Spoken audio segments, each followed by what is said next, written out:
That's a mouthful, Doc. That's good. That is good. In that same article, you mentioned don't raise funds too soon. And as a venture capitalist and one who has built businesses, talk to us about that time frame. What is too soon? What does that look like?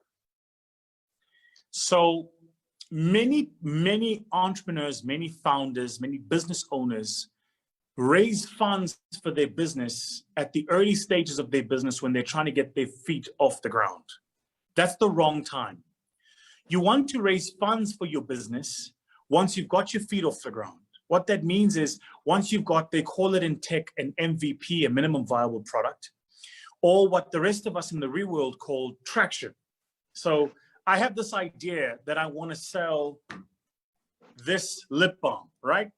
Mm-hmm. But to sell the lip balm, I've got to manufacture it, right? Or to sell the lip balm, I've got to import it from China. You and I already had a conversation about how cheap it is to bring stuff in from China. So if I go to Vusi and I say, dude, I'm trying to bring in 1 million units of these lip balm, please fund me. That's not going to work. But if I go and find 10 shopkeepers, retailers, and I convince each of them to buy 100 units on consignment, right? And then I go to the supplier of the lip balm and I convince him to make available to me 10,000 of these units on consignment. That means I can get my business going without spending a cent. So he's going to give me 10,000 of these. Lip balm doesn't expire. So he's technically taking no risk. I'm going to take them and I'm going to give them to these 10 shopkeepers. They're going to start selling them. Once they pay me, I pay him. And I'll do that process a couple of times over. So by the time I go to a Vusi and say, fund me, when Vusi says, what's your financial model? I can show him how my business has performed.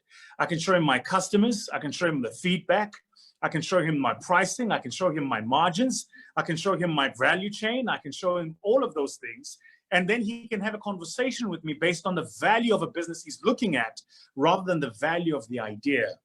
The difficulty with trying to value ideas is that the person who has the idea always thinks it's worth more than it is.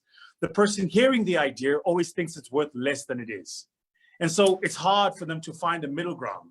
Whereas once you've activated that idea a little bit, then you've got traction and it's a lot easier for things to move.